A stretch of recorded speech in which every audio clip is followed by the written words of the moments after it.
எல்லாருக்கும் வணக்கம். புரட்டாசி மாதம் வரப்போகுது. இந்த புரட்டாசி மாதத்தில் என்ன செய்யலாம், என்ன செய்யக்கூடாது, சாஸ்திரம் என்ன சொல்லுது அப்படின்னு உங்கள் நியூஸ் உங்ககிட்ட நான் சொல்ல போகிறேன்.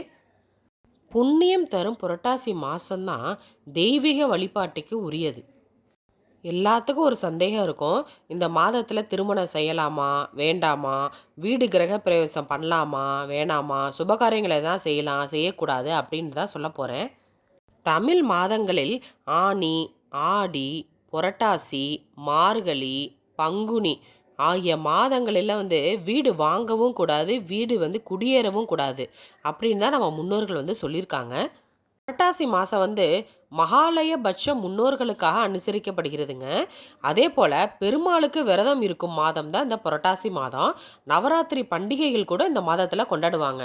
நவராத்திரி அப்புறம் பெருமாளுக்கு விரதம் வரதுனால தான் இந்த மாதத்தில் திருமணம் எதுவும் பண்ணக்கூடாதுன்னு சொல்லுவாங்க. இந்துக்கள் தவிர பிற மதத்தினர் திருமணம் செய்கின்றனர். ஆனால் இந்து குடும்பத்தினர் புரட்டாசியில் திருமணம் மற்றும் சுபகாரியம் எதுவுமே செய்யறதில்ல. ஆடி, புரட்டாசி, மார்கழி போன்ற மாதங்களில் சுபகாரியங்கள் செய்யக்கூடாதுன்னு சொல்கிறாங்கங்க. அதே போல் புரட்டாசியில் வீடு கட்ட வாஸ்து கூட செய்யக்கூடாதுங்க. வாஸ்து பகவான் உறங்கி கொண்டிருப்பார். சில மாதங்கள் மட்டுமே விழித்திருப்பார்.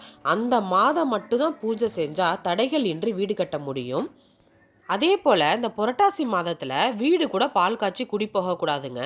வாடகை வீடாக இருந்தாலும் சரி வீடு குடி போகக்கூடாது. கர்ப்பிணி பெண்களுக்கு ஒற்றைப்படை மாதமாக புரட்டாசி வரும் பட்சத்தில் வளகாப்பு நடத்தலாங்க.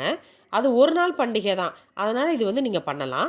அதே போல் புரட்டாசி மாதம் பிறந்தவர்களுக்கு 60ஆம் கல்யாணம் இல்லாட்டி 80ஆம் கல்யாணம் இது மாதிரி பண்ணலாம். இதனால் பாதிப்பு எதுவும் வரப்போகிறது இல்லை. அதே போல் புரட்டாசி மாதத்தில் நவராத்திரி பண்டிகை வரும்ல, அந்த நவராத்திரி பண்டிகை வரும்போது கல்வி கற்றுக்கொள்ள தொடங்கினால் நல்ல கல்வி அறிவு பசங்களுக்கு கிடைக்குங்க. விஜயதசமி அன்று குழந்தைகளுக்கு புதிய விஷயங்களை கற்றுக் கொடுக்க துவங்கலாம், புதிய தொழில் தொடங்கலாம், மென்மேலும் வளருங்க. அதே போல் புரட்டாசி மாதம் குழந்தைங்களுக்கு மொட்டை அடித்து காதும் குத்தலாங்க. இப்போ எல்லாம் பார்த்தீங்க புரட்டாசி மாதம் என்ன பண்ணலாம் என்ன பண்ணக்கூடாதுன்னு நான் சொன்னேன். மீண்டும் அடுத்த வீடியோவில் சந்திப்போம். நன்றி.